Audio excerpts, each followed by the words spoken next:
ও দয়ার মালিক, প্রচন্ড গরমের তাপ সহ্য করা যায় না রে আল্লাহ। এরপরও আপনার কিছু গোলামরা কষ্টকে সহ্য করে এই কোরআনের বাগান থেকে ভাগিয়া যায় না। ব্যস্ততার মাঝেও তারা কোরআনের ময়দানে আসছে।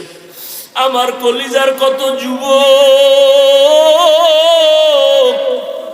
ও আল্লাহ, কত মুরব্বী হাজী সাহেব, কত ব্যবসায়ী চাকরিজীবী, কত উলামায়ে কেরাম, কত মা বোনেরা, ও আল্লাহ, দুনিয়াতে যেদিন আসছিলাম কত পবিত্র মা বাবা কত খুশি আর আনন্দ করেছিল।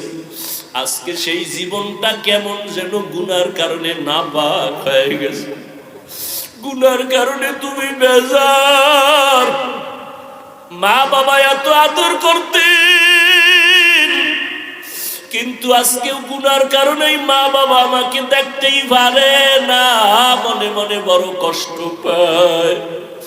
গুনার কথা স্মরণ করিয়া দেখি, মনে হয় যেন গুনার কারণে আমার হাত দুইটা নাপাক হয়ে গেছে, গুনার কারণে আমার জিহ্বাটা নাপাক, আমার চক্ষু দুইটা নাপাক, আমার অন্তর নাপাক।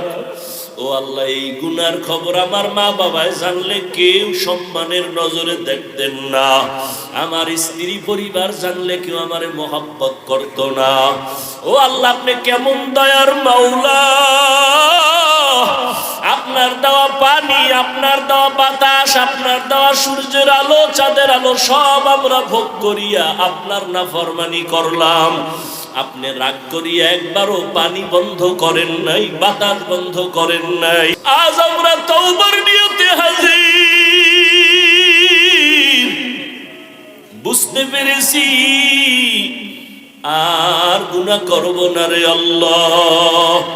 মেহেরবানি করে আমাদের তওবা কবুল করে নেন। আয় আল্লাহ, এই ময়দানকে কবুল করে নেন। আয় আল্লাহ, কুদরতের দ্বারা আমাদের সবার জীবনের গুনাহগুলো মাফ করে দেন। ইয়া আরহামার রাহিমিন, ইয়া আরহামার রাহিমিন, ইয়া আরহামার রাহিমিন। আল্লাহুম্মা ইন্নাকা আফুউন কারীম তুহিব্বুল আফওয়া ফা'ফু আন্না।